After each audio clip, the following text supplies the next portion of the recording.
Good afternoon, everyone, and welcome to this conference of the Institute of Advanced Studies of the University of São Paulo. Today, we have the honor of having here with us Professor Nick Couldry from the London School of Economics. I will read his bio in Portuguese, and then we will switch to English. Professor Couldry is a professor of the Media Communication Department of the London School of Economics, and his areas of research are media and communication, culture and power, and social culture. His main concern relates to the concentration of symbolic power concentration in mediatic institutions on our day-to-day lives. He is interested on how institutions and communication and media infrastructures contribute to different types of orders: social, political, cultural, and economical and ethical orders. His work is based on social culture to a more democratic culture, social culture, and his media analysis as praxis has widely influenced other authors, and lately his work has been focused on data and ethics, politics, and deep social implication of the use of big data as well as small data. He has authored 15 books and several articles on journals and also book chapters. His most recent project on these concerns was the development of the data colonialism structure presented in his books, The Costs of Connection, How Data Are Colonizing Human Life and Appropriating It for Capitalism. That book was published in 2019 and is co-authored by Ulysses Marius. Other recent books are Media, Voices, Space and Power, Essays and Reflection in Media and Why It Matters, both published in 2019. He recently co-founded the site in 2 languages. It's called Tierra Común, to encourage the relationship between academics and activists in Latin America interested in data colonialism. It is a pleasure having you with us here, Professor Couldry. Now I'm welcoming him. Professor Couldry, we are delighted to have you here. Your ideas have been so influential in Brazil and also in the rest of Latin America, as well as in the rest of the world. It's very important for us to listen your ideas about data colonialism and other work that you did on media, because in Brazil we have observed and suffered with the key role of the social media. So, as I said, welcome to the Institute of Advanced Studies at the University of São Paulo, and the screen is yours. Thank you very much, Virgilio. It's lovely to be with you again and to meet all of you, and to have the chance to talk to the wider audience who maybe will watch the recording of this lecture. Last time I was in Sao Paulo, I gave a talk about the book, The Cost of Connection, about the idea of data colonialism, just a few months before we published the book in English. And today I'm going to talk about a book that I'm beginning to write, a new book, which is called The Space of the World, which is about a related topic, and one that goes very much to the core of the issues of the changes in Brazil in the recent years. And I was very interested to just hear that you have some new legislation being discussed in Congress today at the moment about social media. So maybe what I say will be of some use. I hope so. So as my talk's title suggests, my talk is going to be about space. a particular form of space that is, in fact, very unfamiliar. And I want to call it the space of the world. But before I explain what I mean by that, let's recognize how difficult this topic is to talk about. Because we all know space is very important, but space is actually very hard to think about. As one of the great sociologists of the 20th century said, Alfred Schutz, the environment is one of the least clarified terms used in social sciences. And yet, space is incredibly important. We have to think about it. And the reason why I think is expressed in this second quotation from the great philosopher Karl Jaspers, who wrote that the basic question of ethics, what shall I do, presupposes the question, how is communication possible? Now, of course, writing a long time ago, Karl Jaspers didn't mention space at all. He could never imagine the social media we now take for granted. But I want to argue that the space of the world is the new space of communication, which we have no choice but to live in and through. So in asking and talking about the space of the world, what type of space is it? We are asking, how is communication possible today? And that is the only way we can address the ethical questions of our time. Now, to get a sense again of how difficult this topic of space is, how strange it is to talk about it in a way, I want to take us back 30, 40 years to a time of great creativity in social theory, and a time when the idea of space was given a lot of emphasis by the leading social theorists of the time, the 1980s. I'm talking about the time when Anthony Giddens' social theory was very influential, critical geography was emerging, and so on. But if we go back to the work of that time and look again at it, even the very best work from that time, we find that the concept of space was not useful for us, because writers like Gregory and Ari talked about spatial structure just as a medium through which social relations are produced. In other words, space is just a medium through which something passes. And of course it is. And we had at the same time all the theories of globalization of culture.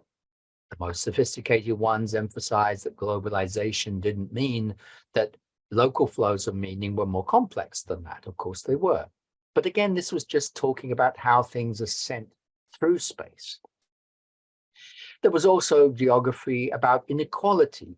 Dory Massey's work on space-time compression and power geometry. Nigel Thrift's work on the geography of knowledge and ignorance. Again, really important work on inequalities across space. But again, they were basically thinking about space as something through which something gets distributed, which is obviously a basic factor of space.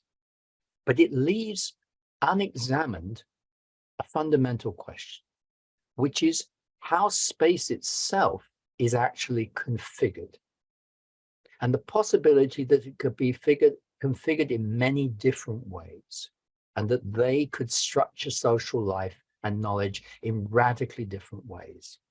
And that's what I want to think about. There was one theorist who did seem to get closer to this difficult topic, and that was Manuel Castells in his famous theory of the network society from the late 1990s.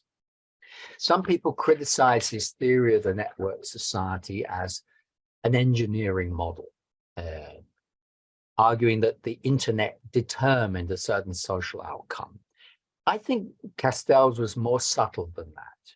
And the reason I say it can be summed up in an interesting quote from the last few pages of the first book in his trilogy of books, The Rise of the Network Society, where he talks about the tension in social life that comes from in the network society. Let me read the quote in full. It's very interesting.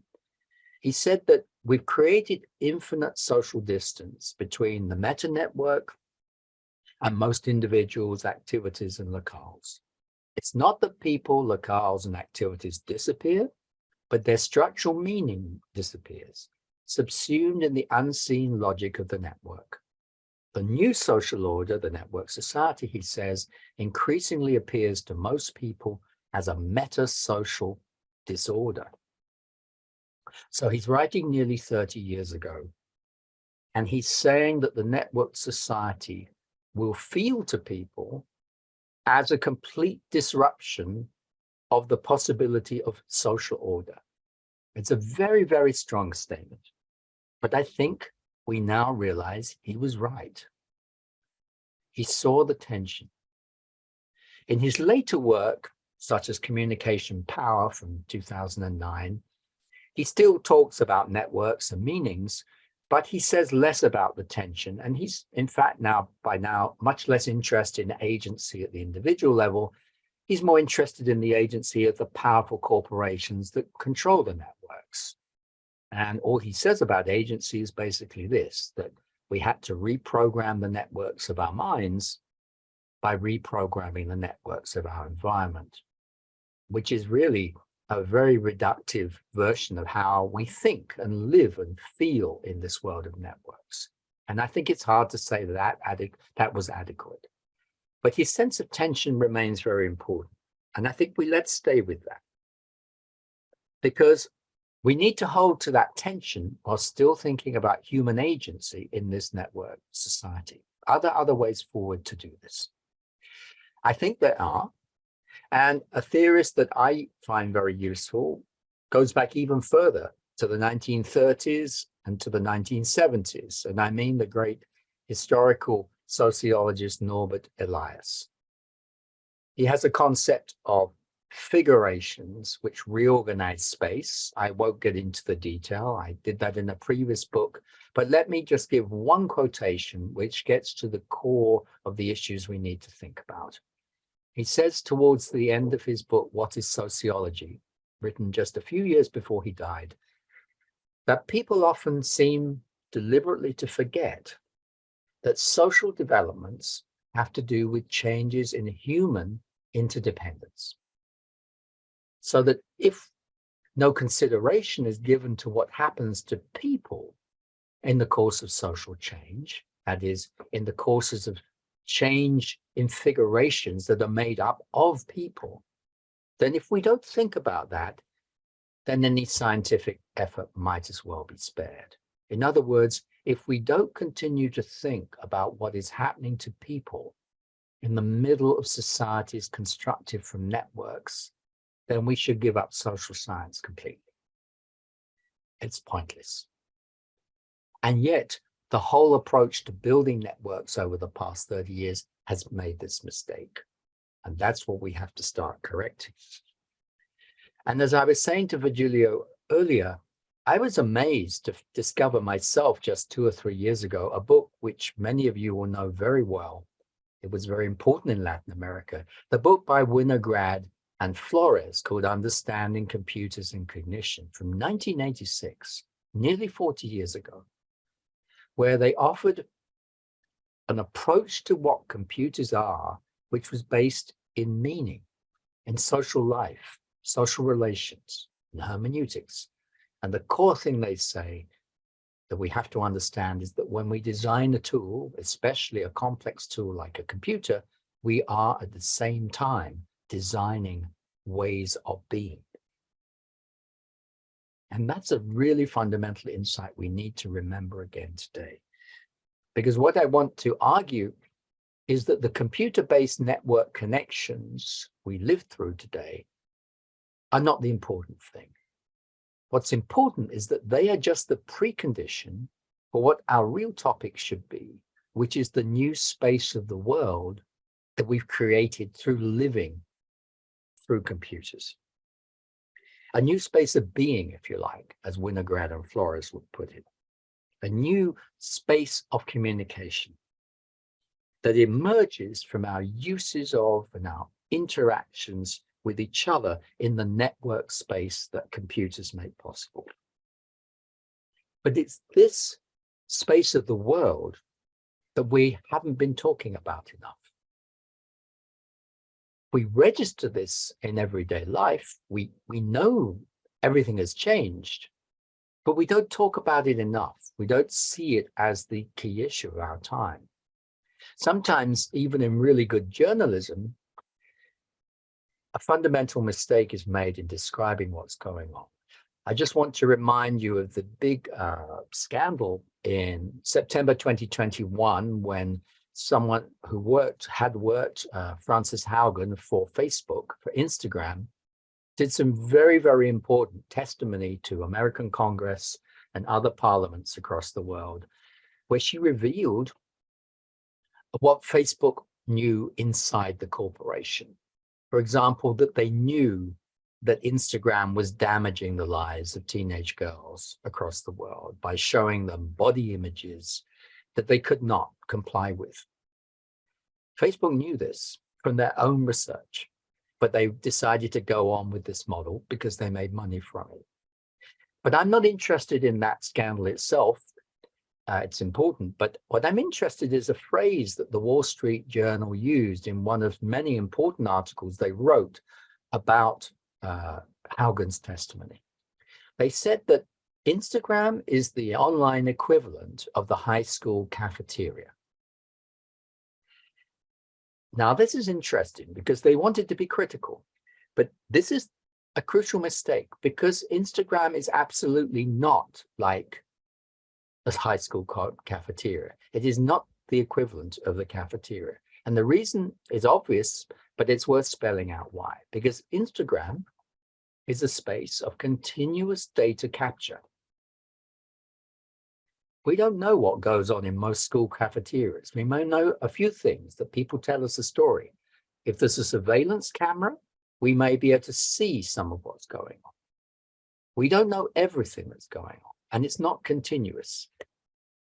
It's also a space, Instagram, that is not exactly reciprocal, because the way we appear to each other, and this is true of all algorithmic spaces, is driven by the algorithms. What you can see of me is not the same as what I can see of you, because it's driven by the data collected in relation to us. Again, completely unlike a school cafeteria. And most important, Instagram is a space of infinite size. So I can be brought up close to an image, maybe a horrible image, that someone on the other side of the world has just posted to Instagram. That's not possible within the cafeteria. I can only know what is in the room, what the people in the room are saying to me. And worse, what is brought up close to me on Instagram is what the platform decides will engage me more. There's a platform externally curating this space. I know this will be obvious to everyone, but it's worth saying it because the Wall Street Journal forgot it for a moment. Instagram is not like a high school cafeteria. It's absolutely not like it. So we live in this new space, but we often don't talk about it. We don't talk about what's distinctive about it. So my concept of the space of the world, to help us talk more about this, the space of the world is the social world in which we live today when we act continuously on digital platforms that, as we know, are constructed by computer software and hardware, and in practice are grids of behavioral patterning. All of them are. The Asian legal theorist Karen Jung calls them worlds of the hyper nudge, where we're not just nudged occasionally to do something we would already want to do, but we're nudged at all times. We're like balls in the pinball machine, permanent nudging. Some people have called this a post-social world. I'm thinking of the great Austrian social theorist Karen Norsetina. But I think it's wrong to call this a post-social world because we're still social beings. It's actually just a radically different social world, one that is unfolding in a completely differently configured space from the old space. It's a space with radically different properties from the space of the social world before digital platforms. But if we think space is just a container, we can't see the problem because every container is the same. Things just pass through it. But this is a space with far more complex properties based around its configuration. And that's what we need to think about. So let's run through now some of the basic properties of the space of the world that we are living. And again, they are obvious. We know them, but I'm just stating the obvious. It's a new space of relations that exposes us to people, to content at any distance, regardless of social distance, regardless of spatial distance. And it does it at arbitrary speed. So someone uploading to Instagram, perhaps, as happened 2 weeks ago, the image of them shooting people in Louisville, Kentucky, can reach me in New Zealand live. I can see this abhorrent act live through Instagram. That is actually what happened 2 weeks ago. Arbitrary speed, arbitrary distance. And at the same time, what we do in this space is not like what we do in physical space. So although in physical space, sometimes police tell us what to do, most of the time we regard ourselves as free to choose to go left or to go right, to move around in space freely. But that's not true in online space because our movements in that space are inputs to a much bigger algorithm that's trying to manage the profit extraction from that space. It's Facebook's social graph, TikTok's personalized algorithm, and so on. And that means that the normal causal boundary between what I choose to do, how I want to walk around, and everything else going on, they're independent things normally, doesn't arise anymore. What I do in that space is already being controlled by the design of that space, which overrides a causal boundary, just as the speed of the space overrides the normal social boundaries that protect us. Because our engagement in this space is, of course, an output. It's something that platforms try to maximize economic value. And yet, these are three things that make this very unlike our normal spaces of knowledge, our reality. But at the same time, when we act in the world, we're increasingly, because we're so used to these platform spaces, we're increasingly identifying our knowledge with what is going on and what's being circulated in these spaces, even though they're curated and algorithmically managed. So this is pretty paradoxical. And then the final consequence is the one I already mentioned, that because this is a space that connects a high percentage of the world's population, potentially, there is bad stuff there. You cannot eliminate evil, possibility of evil. So that evil is just a click away. Again, every parent of a child has known this for 15 years or 20 years of the internet. But then when you put this in a space that's configured to ensure that things come at us more quickly, and I'll come back to why that is in a moment, then I think it's possible to say that we now inhabit a space of the world that is an ecology that under certain conditions is inherently toxic. It's not just an accident. It's built into the design of the space. Now, you may find this controversial. You may strongly disagree. I just want, for the moment, you to suspend disbelief in what I'm saying. I'll come back to how I justify it in a moment, because at least I hope I've convinced you that thinking about this space of the world is interesting. It opens up the core questions about time. The core questions that is to do with platforms, not of course broader questions such as climate change. But I will come back to climate change later. So if you share my concern that the space of the world today is potentially toxic, then clearly this is something we have to care about. We must try and reduce that toxicity. But first, before we get to that, another basic question. If this is what's happened, why didn't we stop it? Why didn't we see this coming? And I think the reason is very simple. 30, 40 years ago, the sort of spatial theory I was describing a few minutes ago, no one had the idea that the space of the world could be designed by anyone. It just wasn't something that any human being could imagine. All there was space. The idea that the total space we live in was something one human being could design by writing code was unimaginable. But then it became imaginable, and then it became practical. It's almost as if what's happened is something that should never have happened if we'd known this was what we were doing. So now let me tell the history of the past 30 years and the growth of internet technology and platforms in a different way. I want to tell it through the form of a children's story, a fable.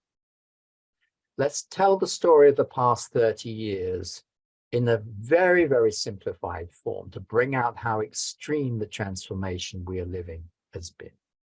Now, I want to take us back to the time in the late 1980s, well before our digital age, and say, once upon a time, there was a world in which, and we'll focus just on the West, we had democratic societies, more or less, which were broadly could be understood in terms of the classic model from Thomas Hobbes's political theory from the 17th century of the Leviathan.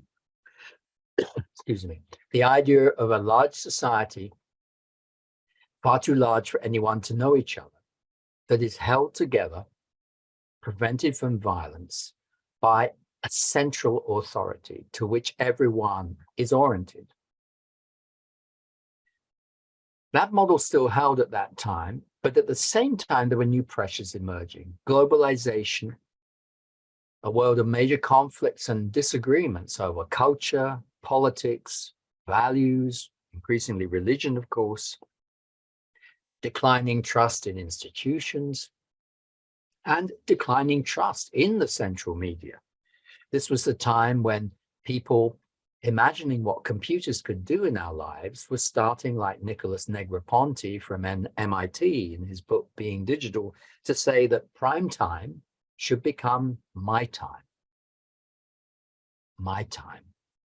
This was a powerful idea in the late 80s, early 90s. And I think we can see it motivated something extraordinary, a profound social experiment, which I now want to describe in this children's story version. What was this experiment? What was the result of the experiment? Well, let me tell you what I think the effect of the experiment was first. I think it was to fundamentally undermine the central authority in society that Thomas Hobbes's perhaps oversimplified model of the Leviathan relied upon. How was this done? It was done through connecting every computer to every other computer, through the basic possibilities of computer connection developed in the late 70s, mid 80s. It became what we know as the internet.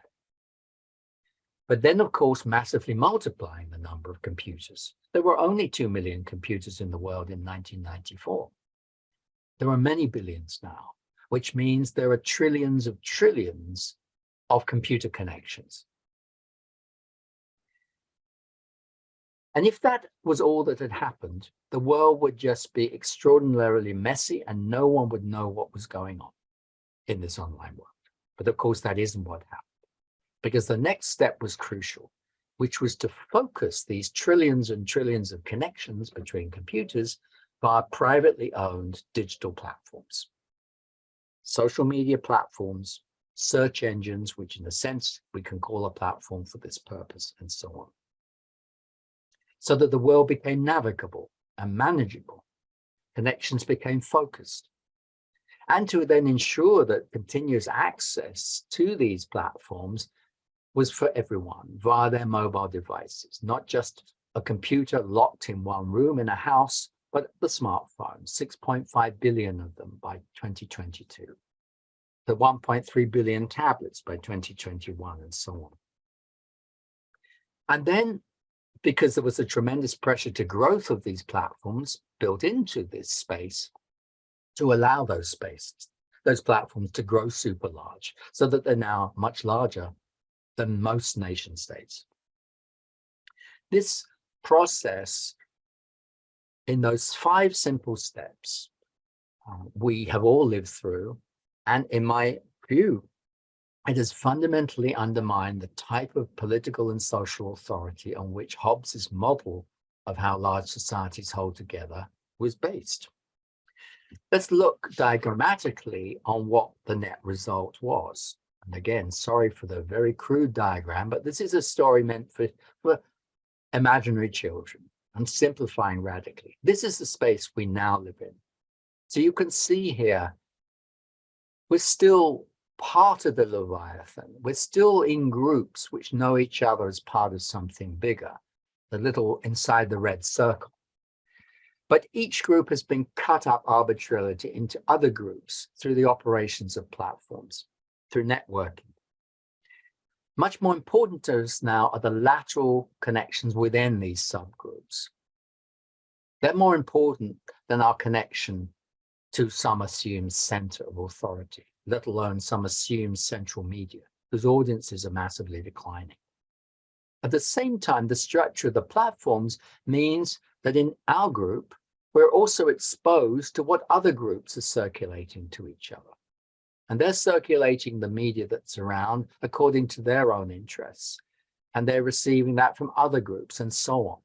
So we have small groups, highly fragmented, highly intensified in terms of their own local dynamics, with much less connection to any center, including any mediated center.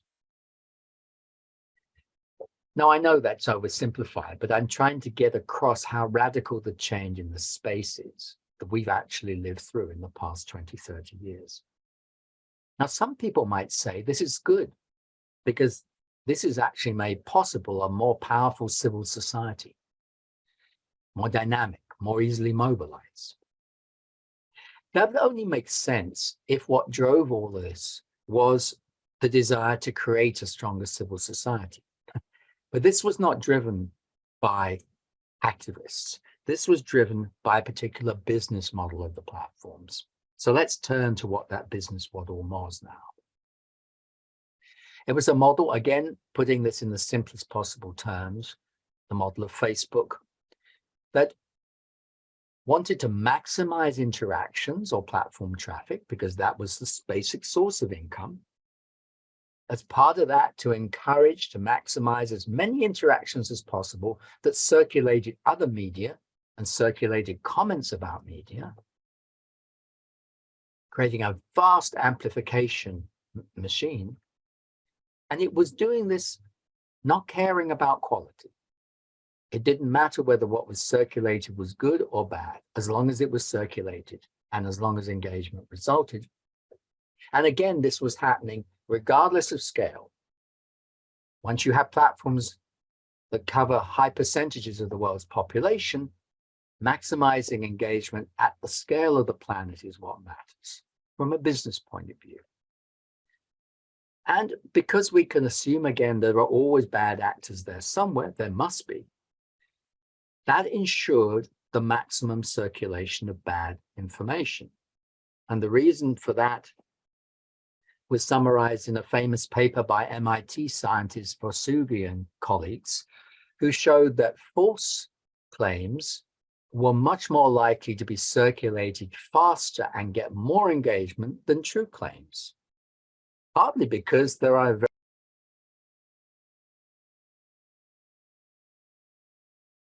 but more importantly, because false claims are easy to engage with. You need to work harder to engage with a true claim to know it's actually true.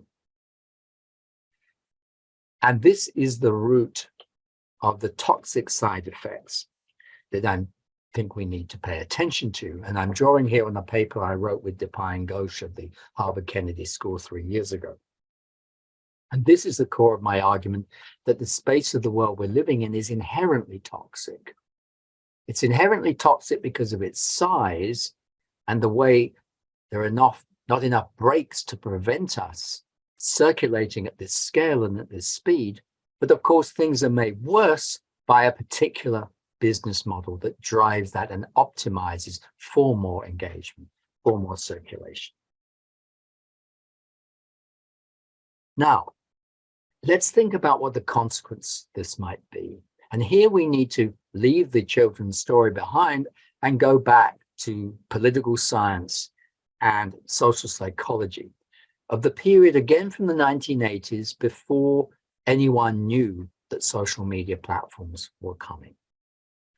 And here first of all, I want to go back to a famous paper from a Stanford political scientist, Shanto Iyengar, actually more recently than that, but he draws on this earlier work. This is a famous paper about why there is today more polarization in politics, which is everyone agrees with in political science, but we're not talking about polarization of opinions, because of course we're constantly exposed to each other's opinions now. They're probably less polarized, but polarization of emotion. Why is that? He mentions a reference in this paper which got me interested, and I went back to some of the social psychology he was drawing on. People like Teifel and Turner from the late 70s, early 80s, who had an astonishing theory that if you create a space where people, any people, have the opportunity and the incentive to do something very simple, which is just signal their identity, saying, I'm Nick and I'm not like Virgilio.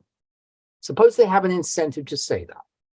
Then you will, over time, have an increasing pressure to ever more polarization. Groups will form that will identify themselves as groups in terms of their difference from the other group.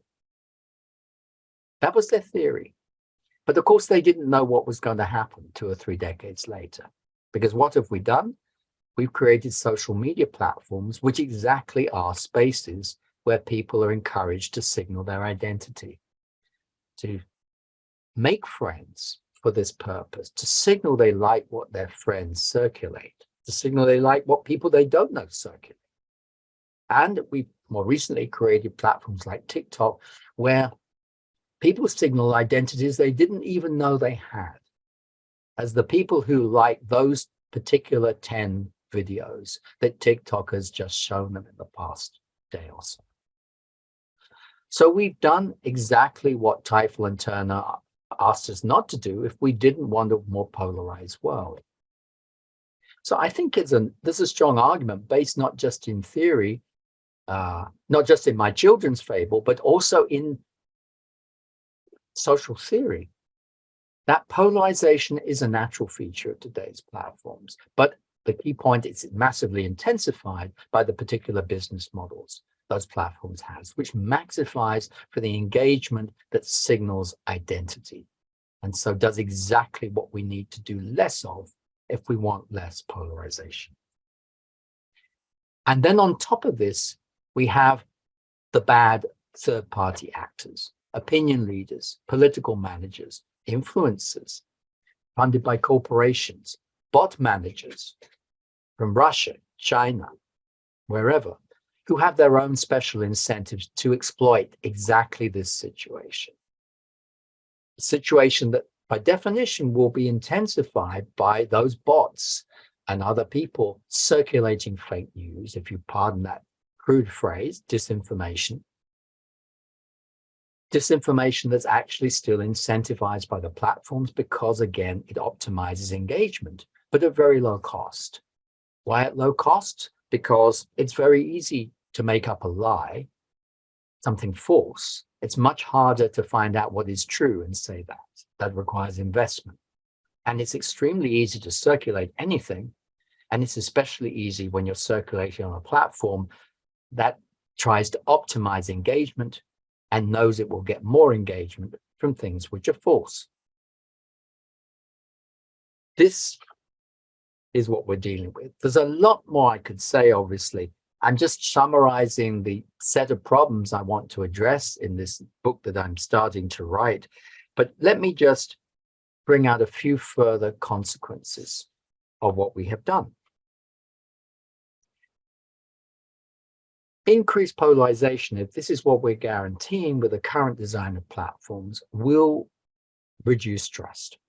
That's a clear finding in political science and social psychology. But worse, those who have less political trust are also going to be more vulnerable to believe false information because they have no reason to trust in the truth. They don't know who to trust for the truth. That means they're more likely to be drawn into another negative cycle of exactly polarization driven by the false information because they have less trust. So you have a vicious circle here. Reduced trust also has one other fundamental effect, which is what got me started on this whole book and whole topic in the first place, which is the less we trust people, the less we're able to act together in a form of solidarity. Because why would we act together with people we don't trust? It's exactly trust we need to begin to want to act together. To have the costs of acting together, we need to trust people. And then the obvious consequence of that is that without solidarity, with reduced solidarity, it becomes even harder to confront the common challenges of our time. Which leads to the next conclusion, which is so obvious, I hesitate to say it, but I have to, because this is what drives my argument. Unless we confront some common challenges, such as climate change, through increased solidarity, we won't sustain ourselves. This is why I think this problem of the space of the world is important, because we can't ignore the problems we've created if we want to do anything that matters in relation to the problems that we know will determine the future. So let me just move to the conclusion. I'm very keen to hear your reactions to this. I'm arguing that we really do need now a critical theory of how digital technologies have been transforming our world for the past 20 and 30 years, and how they're still transforming it with ChatGPT, or the new developments for even more cleverly targeted advertising through generative AI and so on. We need a critical theory of what this is doing to the space of the world, not just the space of technologies or the space of business models. And also, I think we need a practical movement to actually dismantle the current space that we've built and replace it with a less toxic one, which may not be fundamentally different. I'm not arguing against the existence of social media platforms, but it needs to be different in that it's less toxic. We don't know yet how to do this. We're beginning in the past year just to see a shift towards wider interest in platforms like Mastodon, which have existed for some time, based on completely different principles of federation, lack of large central control, funded through crowdfunding, not advertising, and so on. They may be part of the way forward, but I know many people are skeptical. At the moment, we just don't know the way forward. But for sure, Mastodon and all these other experiments with Web 3.3 and so on are part of this much larger project of rethinking the space of the world that we've created, that we need to redesign if we're to guarantee ourselves a future. So I hope what I've said is at least provocative, whether you agree with me or not, and I look forward to your questions. As I said, this is a book that's work in progress, so I'll be very grateful to hear what you think. Well, thank you, Nick, for this wonderful lecture. And I think that you motivated a lot of people and a lot of questions. Just to start, I'm going to ask you a question on behalf of Professor Eugenio Bucci. He is now flying to Amazon, so he could not be at our session, but he sent me a question. And so I'm going to read his question, okay? As you show in your previous work, the relation between big tech companies and society across different regions shows some sort of similarities with the unfair relationship between colonizers and the territories they exploited in the past. In light of these comparisons, how can democratic laws be established to prevent or prohibit digital colonization? Thank you for that question. And yes, it's a good question because it requires me to make the connection between what I just said in the previous book, The Cost of Connection. And incidentally, for those interested, Ulysses and I are currently writing a more popular version of that book for the mass market, for Penguin Books. So we're still working on this. And let me start by mentioning a point that we're going to make in the new book that isn't in the first book, but I think puts the core argument as clearly and directly as we can. Why do we use the word data colonialism? Many people find it very controversial or even offensive. Why do we say that? The core point we're saying is that at the beginning of colonialism, the one thing without which there would have been no colonialism was not the violence. It wasn't the racism itself. It was the taking of the territory. There was no point using the violence unless you wanted the territory. That was the point of the violence. That it was the means to that end. The racism justified, legitimated the taking of the territory, but it was still a means of making sense of the core thing, which was the taking of the territory, the land grab. And we're arguing that in spite of all the differences with historical colonialism, which took 500 years to develop, we're just at the beginning of what we might call data colonialism, there was one fundamental thing in common between the two, which is the idea of a land grab, territorial capture.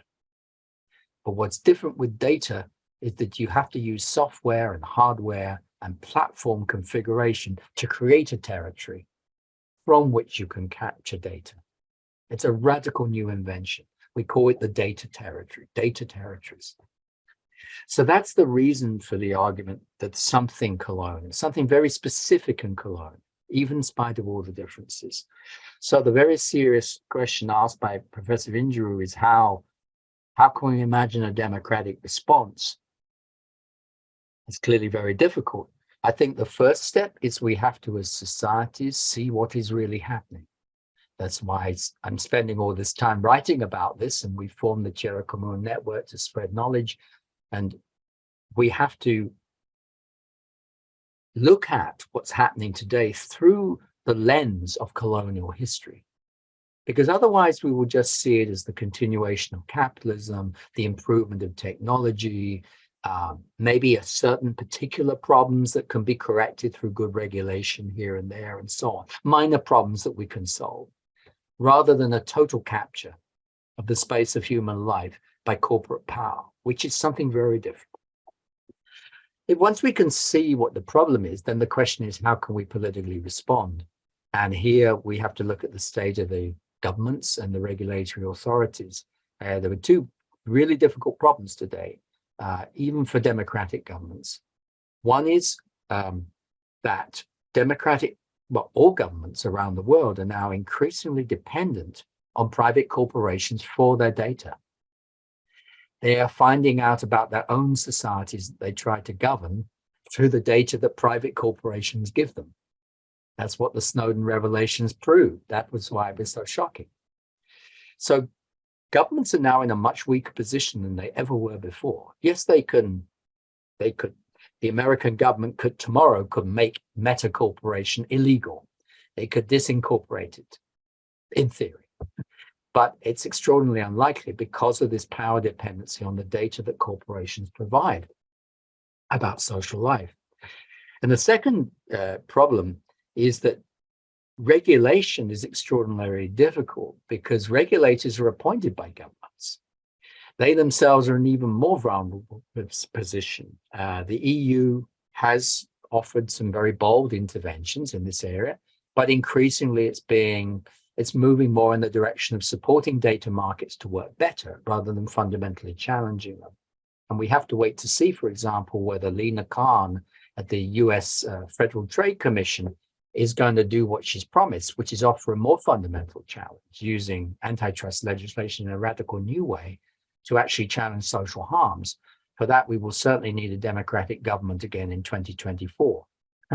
I'm very encouraged to hear that in Brazil, having 10 years ago, after the Snowden revelations, offered the chance of a radical new perspective on data issues, following the lead of Germany, which you then lost that momentum that maybe this is being debated again in Brazil. So we absolutely depend on certain strong governments to see the problem very clearly and to map out an alternative direction, which will involve potentially governments asserting some sort of sovereignty over the production of data in their territory.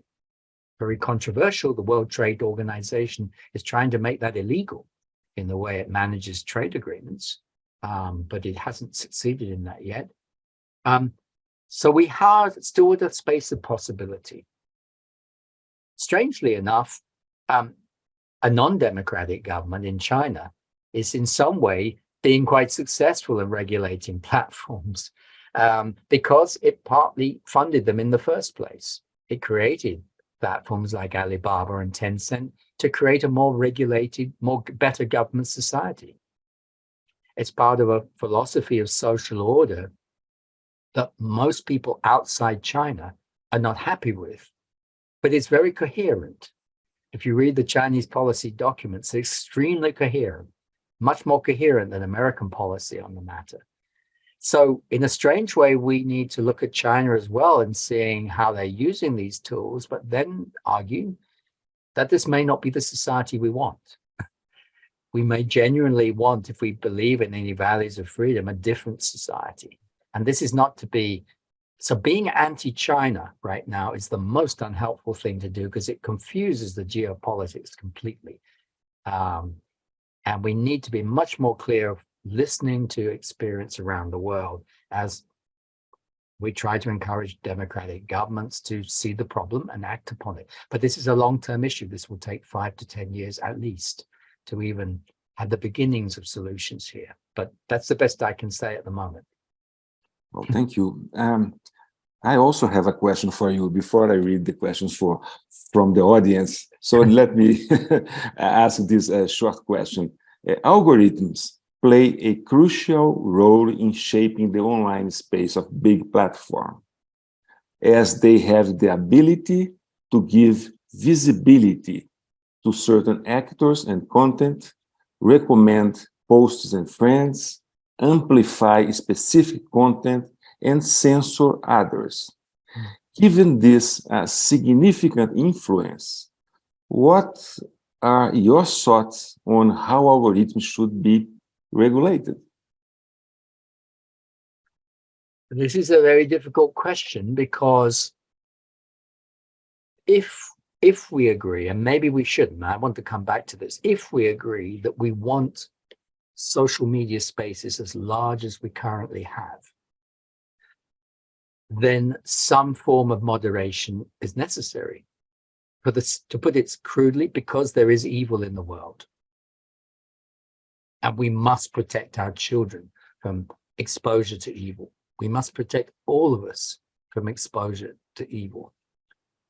We cannot live without moderation.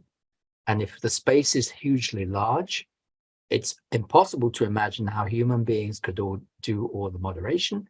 And then you add a final problem, which is that moderation actually imposes on workers, mainly in the global south, the job of looking at evil material all day, which is an inhuman thing to do. It's indefensible morally, completely indefensible.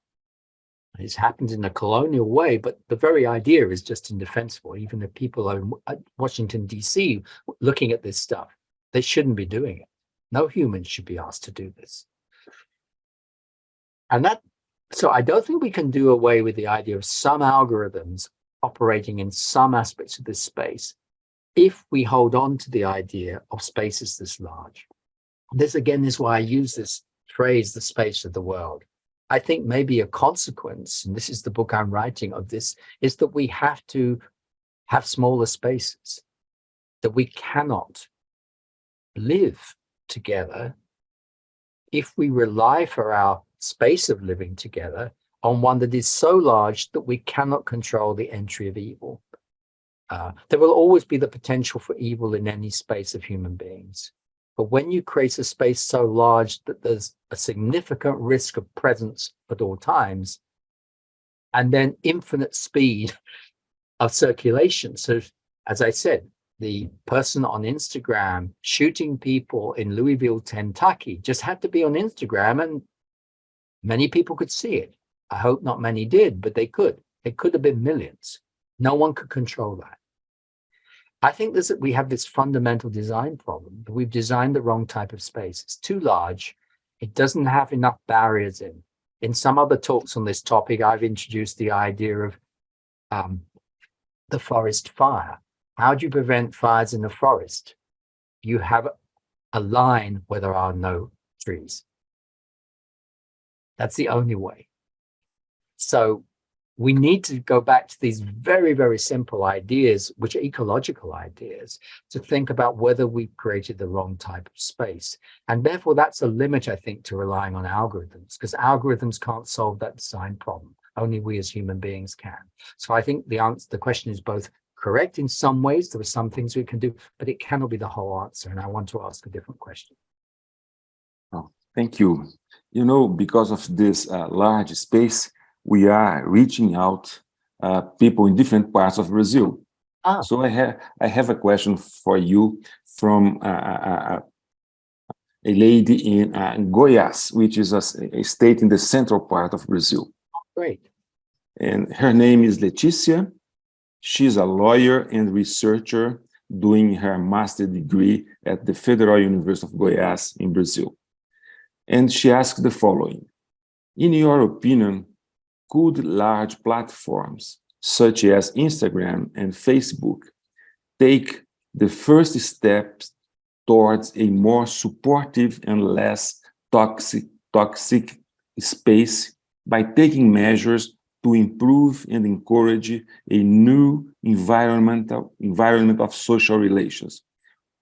Would we be able to see the impact of these improvements immediately in the social environment due to the initiative of this platform? So she's asking about the role of these platforms in doing good. Well, it's a very good question, because it's the question we as citizens have a right to ask. We all want less toxic environment. So these things are a force in our life. I use Instagram, I use WhatsApp, I used to use Facebook. We don't want them to be toxic, so we have a right to ask that question.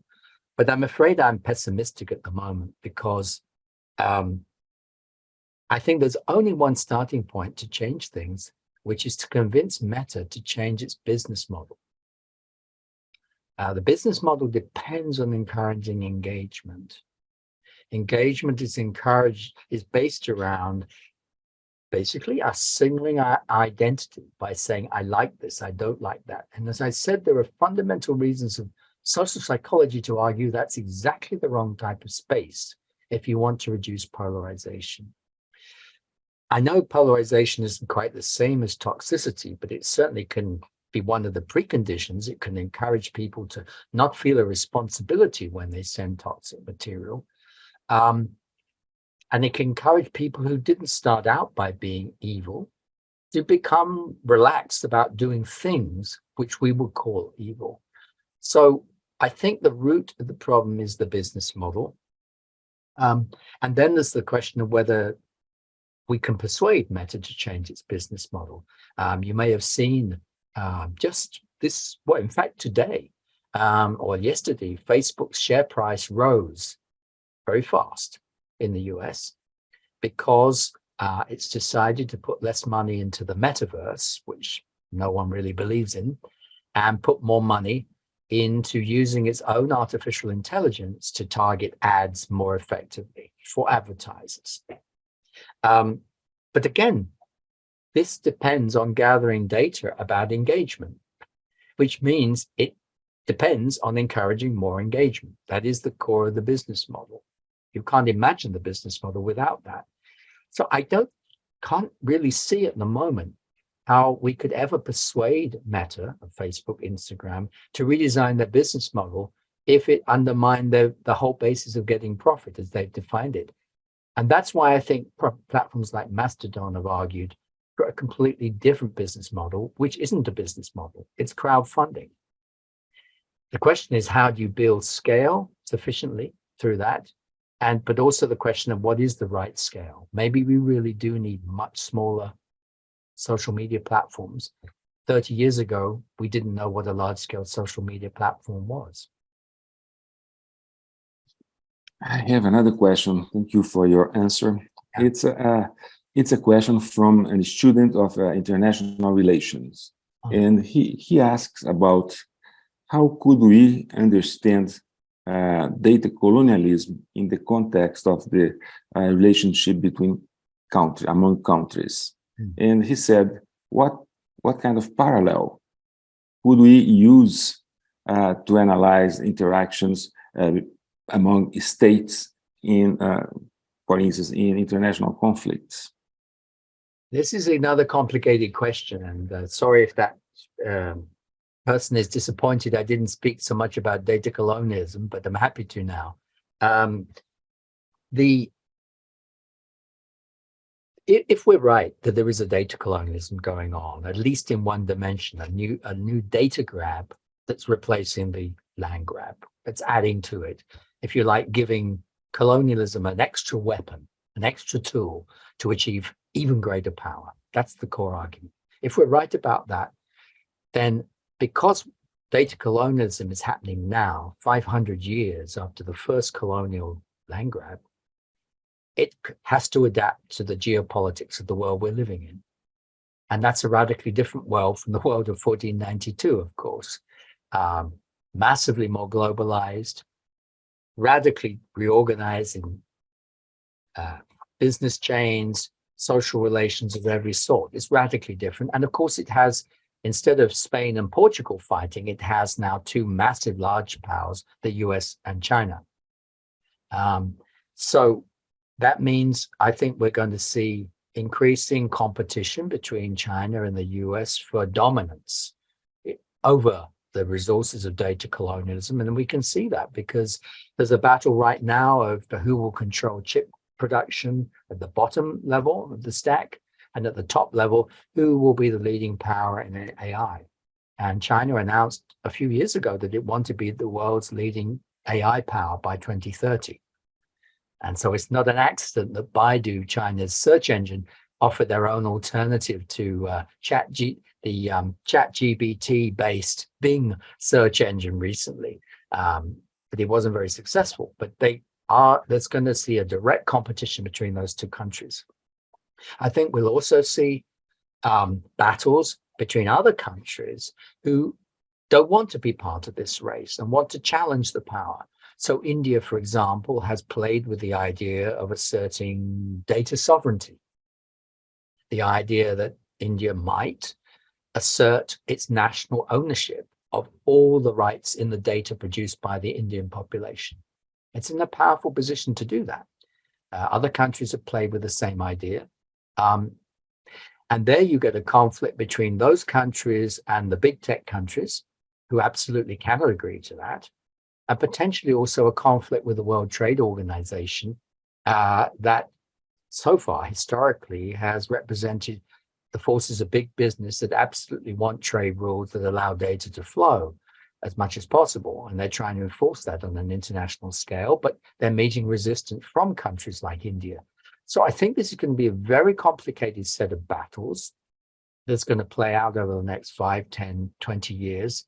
We can't know yet whether other countries like Brazil, South Africa, who knows, maybe Chile, Canada, the EU will be alternative sources of power which offer radically different models.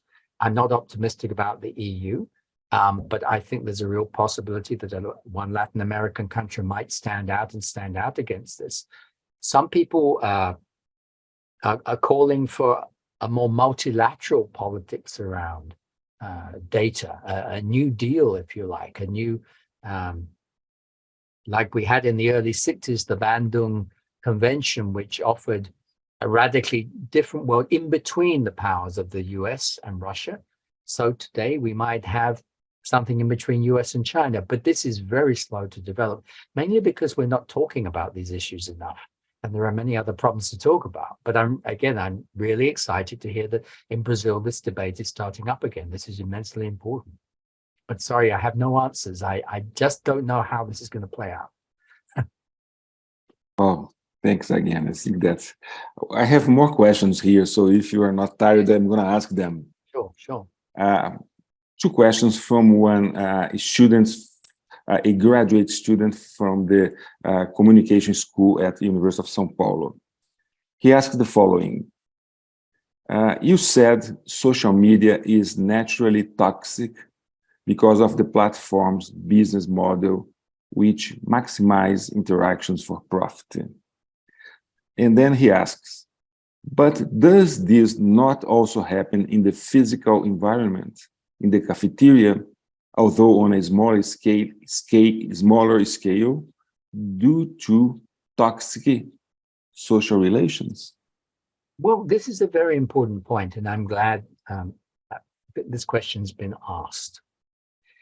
Because, and obviously I'm still developing a book on this topic, so I have to be clear on this, and I'm working on this. My argument is that social media are not necessarily toxic.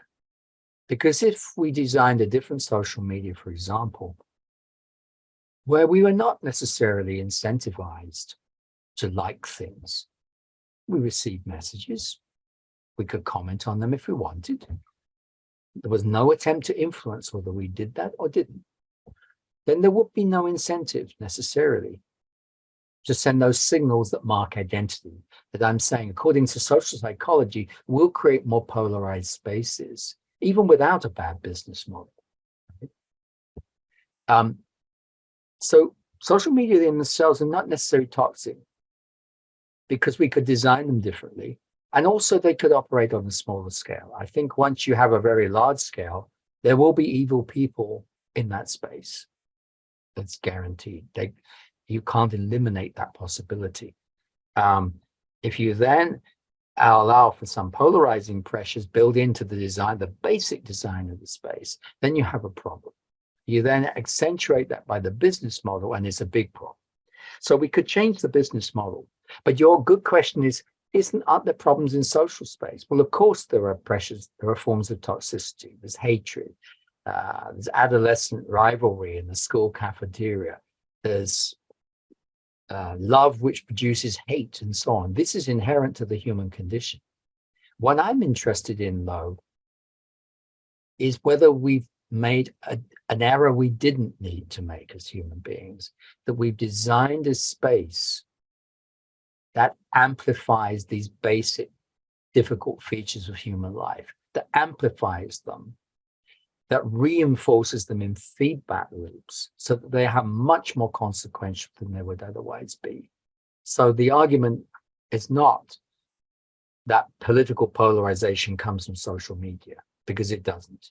It's always been there in humanity. Or that people sense they have a bad body image and shame does not come from social media. What does potentially come from social media, a world is where these aspects of human life are massively intensified and potentially become unlivable. It's that scaling up effect. We've scaled up harm as well as scaling up benefits, and that's what we need to think about.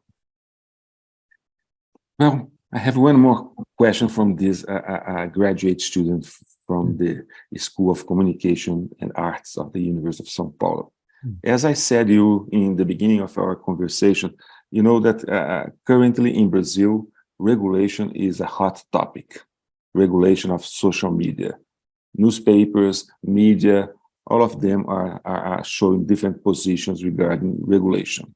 And this student asks the following: what would be a balanced measure of regulation, for instance, creating borders, limits of social platforms that does not compromise individual freedom or censorship? Yeah, that's a very fundamental question. So thank you for that. Clearly, the solution to these problems cannot be for the state to take all power to close down the spaces where people want to speak. No one is suggesting that. It might be the answer in an authoritarian society, but obviously I'm not suggesting that. On the other hand, it might be necessary to close down certain platforms if they go on being toxic and they're not responsible in any way. But this would have to be done through a democratic regulatory process, just as happened in other businesses that get closed down. If someone is polluting our water, we might not want to close that business, but we may at some point have no choice but to close that business because of the consequences for everyone. So I think we have to think seriously about the need for those sort of regulatory powers if the problem is serious enough. But you also, in your question, mentioned the idea of borders and limits. And I think this is the core issue. I think something that we haven't thought enough about yet is whether we need to redesign social media platforms so that, as in a forest, there are the breaks between the trees that stop the fire spreading. What if the core problem is that we believe that the way to get the best social life is to connect everyone together at once? What if that is the core error? What actually we want to do, probably you like me, there are 200-300 people really that we actually want to be connected. It's nice to read the news and occasionally hear of other people, but there are not so many people. There are certainly not 3 billion people we need to be connected to. The only thing that's driven the idea that we do need that connection is a business model based around expanding profit on the global scale with minimum barriers. Maybe the very thing we need to think about is the barriers within the space that enable us to be with those we want to be with, have some exposure to others who we wouldn't normally meet, as we do in the city, and so on. In other words, we need to start designing platforms like we design cities. Well, but that's thank not you. what we've been doing. Well, maybe there is a colleague of yours in the UK, Robert Dunbar, and he has interesting theories about the number of connections. And Right. it's quite interesting to look at his works, because he has some theories about the number of people and the number of people that you can manage as a connection. I read his paper for preparing this book, and he said there's like a natural limit. I can't remember. Yes, that's 150 right. people who can really be our friends. And I think this is a very important contribution. And just as we, in the spaces we live in, we want sometimes to be able to move around and find other people, travel. But most of the time, we're happy in a smaller gathering. Even within the city, there were villages within the city and so on. And we reached that conclusion because we thought about designing space for thousands of years. It's as if we've designed platforms in the past 20, 30 years, forgetting everything we knew about designing space. That means we forgot Winograd and Flores' basic idea that if you design a tool, you are designing a way of being. We forgot that. We have to remember it. Well, thank you for, I don't know if we have more questions, Professor Ayri, Professor Glaser. Is there any other question? We know that Professor Nick has answered many questions, so maybe he's a little bit tired of the question. But Ayri, do you want to make a question?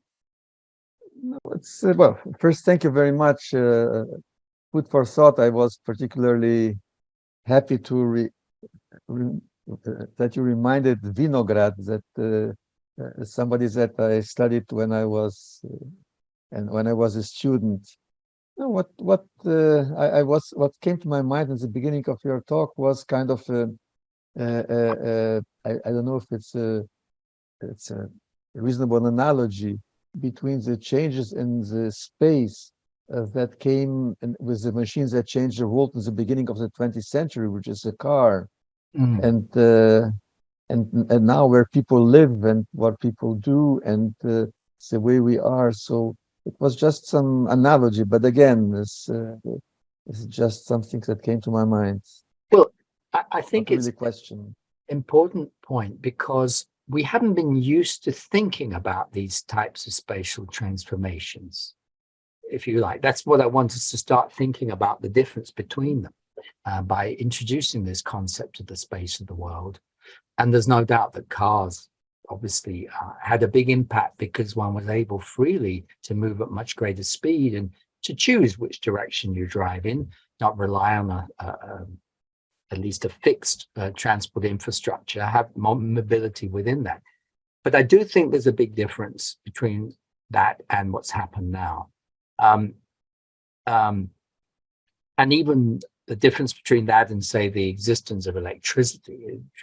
Electricity exists as an infrastructure. Everyone has access to it. They can do the same thing in parallel, but still independently, using the same basic infrastructure. When we're using the infrastructure of social media, we're all in a resonance space where what I do, if I shout loud enough, affects you. It actually affects the condition in which you feel. You may be offended, upset, and so on. And it creates these waves of reaction, because this is a space of resonance, or a non-linear feedback loop of massive dimensions. And on top of that, each one of us is being tracked in what we do. So we're not completely independent. Our behavior is being nudged by the platform in the background. So there are hidden feedback loops, which are driven by other things that have been happening. So I don't think we've thought enough, if you like, about the dimensionality of this space. It's a space of millions of dimensions, which all interact, and that platforms try to control, which gives them enormous power. And human life has never been based around point-to-point influence of this sort. It wasn't possible before you invented a computer and put a computer in every hand. It's a radical new type of power that we have, a new type of governance. And I think we don't think about this enough. And that's why I still think there's a role for social theory and contributing to issues around computing. And that's why I was so thrilled to read the Winograd book, because this is what they were saying, that we need philosophy, social theory, hermeneutics to understand what it is we've done by creating a computer. And linking it up to another computer and so on. And maybe we're in the beginnings of a renaissance now, of going back to that insight and rethinking our computer history all over again for the period when we forgot about it. Winograd and Florence. That's what I believe. That's why I think their work is so important. Thank you. So I think that we are near the end of your wonderful talk. I think that you provided us a lot of food for thought, in particular in these complex times of social technical platforms, and these times that we are trying to discuss regulation in Brazil. Yeah, I hope that this case of regulation in Brazil will motivate other countries to do the same. It's a democratic regulation that is being discussed in Congress. So this is an important aspect of this movement in Brazil.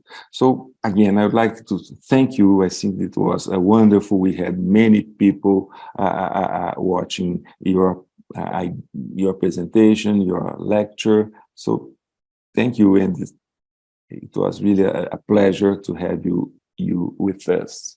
well, thank you for the invitation. It was exciting for me, and I'm especially now I know the context in Brazil, and I just hope before too long I can obviously visit Brazil again. I love Brazil, but also in some other ways online, maybe have some small role to play in contributing to this debate, because I really look forward to Brazil leading the way in this debate again. We desperately need new leadership on this problem, and maybe again, Brazil will be the country that provides it. So I'm very excited to hear this.